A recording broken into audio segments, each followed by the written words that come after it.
Hello everyone, namaste. Welcome to my channel R's vlog life. నేను జనరల్గా యూఎస్లో ఇంకా జర్మనీలో లైఫ్ స్టైల్, స్కూలింగ్, ఈ డిఫరెన్సెస్ ఇలా చెప్తూ ఉంటాను కదా. సో ఈరోజు మీకు యూఎస్లోనే జర్మనీని చూపిస్తాను. అదేంటి అని అనుకుంటున్నారా? నేను రీసెంట్గా ఒక ప్లేస్ విజిట్ చేశాము. ఆ ప్లేస్ నేమ్ ఫ్రాంకన్ముత్. ఇది డెట్రాయిట్కి ఒక 1.5 hour డిస్టెన్స్లో ఉంది. ఏంటి ఈ ప్లేస్ స్పెషాలిటీ అని అంటే, ఈ ప్లేస్ని బవేరియన్ సిటీ అని కూడా అంటారు. బవేరియా అనేది జర్మనీలో ఒక స్టేట్ నేమ్ అనమాట. సో ఈ ప్లేస్ని 1950s ఇమిగ్రెంట్ జర్మన్స్ ఎస్టాబ్లిష్ చేశారు, ఈ ఫ్రాంకన్ముత్ అనే ప్లేస్ని. సో ఈ ప్లేస్ ఎగ్జాక్ట్గా జర్మనీలో టిపికల్ డౌన్ టౌన్ ఎలా ఉంటుందో అలా ఉంది. మాకు రీసెంట్గా తెలిసింది ఇలా ప్లేస్ ఉంది అని చెప్పేసి, అందుకే మేము వెళ్ళాము. చాలా బాగుంది ప్లేస్. మీరు జనరల్గా షికాగోలో, ఇంకా డెట్రాయిట్లో, లేకపోతే న్యూయార్క్లో ఇలా రివర్ వాక్స్ అలా చూసుంటారు కదా. ఇది కొంచెం డిఫరెంట్గా ఉందన్నమాట. అంటే సేమ్ ఎగ్జాక్ట్లో జర్మనీలో ఎలా ఉంటుందో రివర్ వాక్స్ అనేవి సేమ్ అలానే ఉంది. ఇక్కడ స్ట్రీట్స్ కూడా ఏంటి అని అంటే, మనకి జనరల్గా స్ట్రీట్స్ యూఎస్లో డౌన్ టౌన్స్లో నార్మల్ స్ట్రీట్సే ఉంటాయి కదా. అంటే మొత్తం బిల్డింగ్స్, ఆ రోడ్ కూడా నార్మల్గా ఉంటుంది కదా. ఇక్కడ ఏంటంటే, ఇక్కడ రోడ్ ఇట్లా బ్లాక్స్ అలా ఉంటుంది అనమాట. అంటే సిటీ సెంటర్లో అది ఓన్లీ యూరప్ కంట్రీస్లోనే ఉంటుంది మోస్ట్లీ. అది అంటే ఆ లుక్ చాలా బాగా అనిపిస్తుంది. మీరు కూడా చాలా మంది యూరప్కి అలా విజిట్ చేసి ఉంటారు కదా. సో ఈ ఫ్రాంకన్ముత్ చూస్తే కూడా మీకు మళ్ళీ ఆ ప్లేస్కి, యూరప్కి వెళ్ళిన ప్లేస్ వస్తుంది. అంటే ఆ ఫీల్ అనిపిస్తుంది. చాలా బాగుంది ప్లేస్. అండ్ ఆల్సో నేను ఇక్కడ విజిట్ చేసినప్పుడు కొన్ని క్లిప్స్ కవర్ చేశాను. జనరల్గా నేను ఎక్కడికైనా బయటికి వెళ్తే ఎక్కువగా ఇట్లా ఫోన్లో అన్ని వీడియోస్ తీసేయాలి, కవర్ చేయాలి అలా ఉండదు. కొంచెం తక్కువ నేను అట్లా కవర్ చేయడము. కానీ ఈ వీడియో కోసము నేను కొన్ని క్లిప్స్ తీసాను. మేము వెళ్ళినప్పుడు ఆ ప్లేస్లో డాగ్స్ది ఒక ఈవెంట్ జరుగుతుండే, అది కూడా ఒక క్లిప్ యాడ్ చేశాను. ఇంకా మెయిన్ ఫ్రాంకన్ముత్లో ఏంటంటే, జర్మనీలో జరిగే అక్టోబర్ ఫెస్ట్ అనేది ఏంటి అని అంటే, ఒక కింగ్ వాళ్ళ డాటర్ మ్యారేజ్ కొన్ని ఇయర్స్ బ్యాక్ అలా మ్యారేజ్ చేసి, అంటే చాలా పెద్ద ఈవెంట్ లాగా దాన్ని సెలబ్రేట్ చేశారు. సో వాళ్ళు అదే ట్రెడిషన్ ఇంకా ఫాలో అవుతూ ఉన్నారనమాట. అక్టోబర్ ఫెస్ట్ అనేది జర్మనీలో చాలా ఫేమస్. ఆ అక్టోబర్ ఫెస్ట్ కూడా ఇక్కడ ఫ్రాంకన్ముత్లో జరుగుతుంది. అండ్ ఆల్సో క్రిస్మస్ మార్కెట్ చాలా ప్లేసెస్లో, యూరప్లో ఎక్కడైనా, జర్మనీలో అయినా, ఎనీ కంట్రీలో ఈ క్రిస్మస్ మార్కెట్స్ అనేవి చాలా ఫేమస్ అనమాట.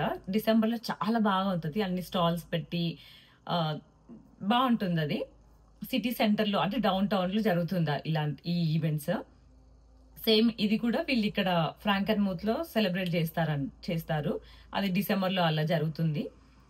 మేము వెళ్ళినప్పుడు ఏ ఈవెంట్స్ లేకుండా ఈ డాగ్ ఈవెంట్ ఒక్కటే ఉండింది. కానీ చాలా బాగుంది ప్లేస్. హోప్ఫుల్లీ మీకు ఈ క్లిప్స్ చూసిన తర్వాత మీకు నచ్చుతుందని అనుకుంటున్నా. మీరు ఎవరైనా అంటే యూరోప్ ఎలా ఉంటుంది అని అనుకుంటే ఈ ప్లేస్ విజిట్ చేయండి, మీకు నచ్చుతుంది డెఫినెట్గా. సో హోప్ఫుల్లీ మీకు ఈ వీడియో నచ్చుతుందని అనుకుంటున్నాను. And also please don't forget to subscribe to my channel and also share it to your friends. Until then, take care, bye.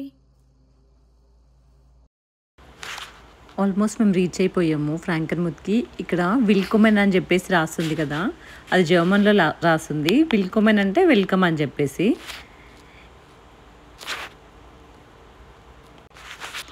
ఇదంతా రివర్ వాక్. ఇక్కడ మనం కింద కూడా వాక్ చేసుకోవచ్చు, పైన కూడా వాక్ చేయొచ్చు.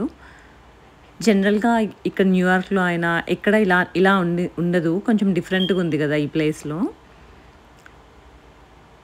యూరప్లో చాలా ఆల్మోస్ట్ అన్ని ప్లేసెస్లో లుక్ ఇలానే ఉంటుంది. ఎస్పెషల్గా జర్మనీలో అయితే ఇక్కడ హోల్స్బ్రూక్ అని రాసింది. ఇది కూడా జర్మన్ లాంగ్వేజ్లోనే.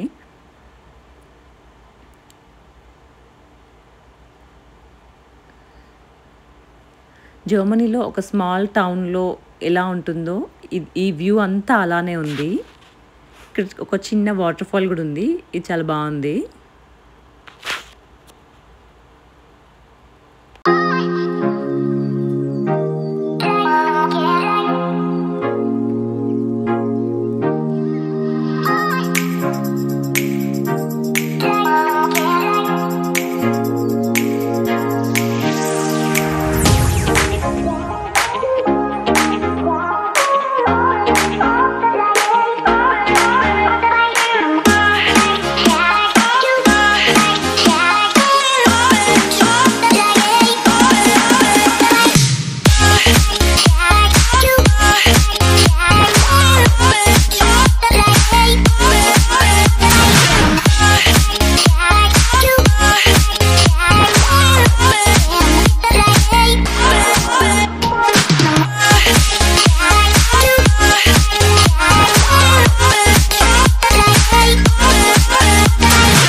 ఇందులో. ఇలాంటి పీకాక్ చూసాను కానీ నేను ఇప్పుడు వైట్ పీకాక్ చూడలేదు. ఇక్కడ వైట్ పీకాక్ కూడా ఉంది, బాగుంది.